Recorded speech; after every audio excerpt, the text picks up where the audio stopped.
بسم اللہ الرحمن الرحیم۔ ایک روز گھر سے باہر سب بچے کھیل رہے تھے۔ بچوں نے دیکھا کہ دو آدمی آئے۔ یہ بڑے حسین و جمیل، خوبصورت اور شاندار آدمی تھے، نہایت عمدہ صاف لباس پہنے ہوئے۔ انہوں نے حضرت محمد صلی اللہ علیہ وآلہ وسلم کو اٹھایا اور ان کو الگ لے گئے۔ اس وقت آپ صلی اللہ علیہ وآلہ وسلم کی عمر مبارک 4 سال تھی۔ بچے دوڑتے ہوئے گھر پہنچے۔ وہاں سے حضرت حلیمہ اور ان کے شوہر دوڑتے ہوئے آئے۔ دیکھا محمد صلی اللہ علیہ وآلہ وسلم اپنی جگہ موجود ہیں اور کوئی آدمی وہاں موجود نہیں۔ محمد خوش و خرم ہیں، مسکرا رہے ہیں، البتہ چہرے پر کچھ اثر ہے۔ ان سے پوچھا، بیٹا کیا ہوا؟ کون آدمی تھے؟ وہ تمہیں کیوں اٹھا لائے تھے؟ وہ کہاں چلے گئے؟ حضور صلی اللہ علیہ وآلہ وسلم نے اپنی معصوم زبان سے سارا قصہ سنا دیا کہ ان دونوں نے مجھے لٹا کر یہاں سے یہاں تک سینے کی طرف اشارہ کرتے ہوئے چاک کیا، پھر گوشت کا ایک لوتھڑا دل نکالا،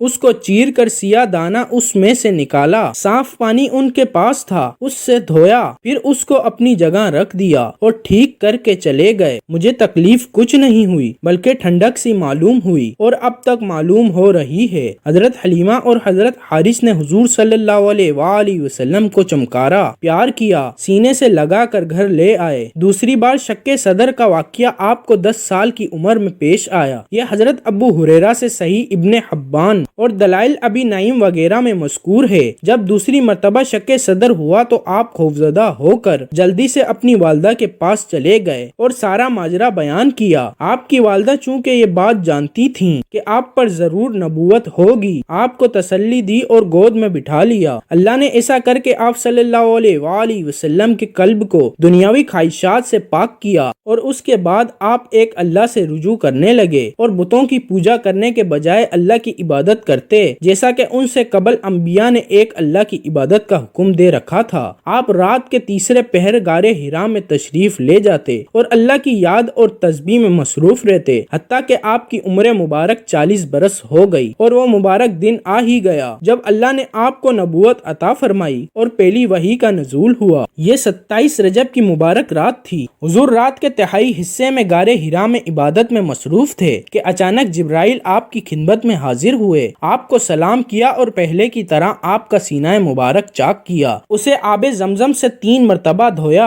اور اسی جگہ آپ کے قلب کو دوبارہ اس کی جگہ پر رکھ دیا۔ اس کے بعد جبرائیل آپ سے مخاطب ہوئے اور کہا، اے محمد پڑھیے اپنے رب کے نام سے جس نے انسان کو جمے ہوئے خون سے پیدا کیا۔ آپ نے فرمایا، میں پڑھنے والا نہیں۔ جبرائیل نے فرمایا، اے محمد پڑھیے اپنے رب کے نام سے جس نے انسان کو وہ علوم سکھائے جس کا اسے پہلے علم نہ تھا۔ آپ نے وہی جواب دیا۔ جبرائیل نے تیسری مرتبہ کہا، اے محمد پڑھیے کہ آپ کا رب بڑا رحیم ہے۔ آپ نے پھر وہی جواب دیا۔ اس کے بعد جبرائیل نے آپ کو پکڑ کر اپنے سینے سے لگایا اور دنیا کے تمام علوم آپ کے سینے میں محفوظ ہو گئے۔ یہ پہلی وحی کا بیان تھا۔ پہلی وحی میں سورہ الق کی پہلی 5 آیات نازل ہوئی تھیں۔ اس وحی سے آپ کے جسم مبارک پر لرزہ طاری ہو گیا اور آپ اپنے گھر کی طرف روانہ ہوئے۔ اس وقت آپ کی عمر 40 برس تھی۔ آپ گھر پہنچے اور حضرت خدیجہ الکبریٰ رضی اللہ تعالی عنہا سے فرمایا کہ مجھے چادر اڑا دو۔ اس کے بعد آپ نے انہیں تمام واقعہ بیان کیا۔ حضرت خدیجہ رضی اللہ تعالی عنہا نے آپ کو تسلی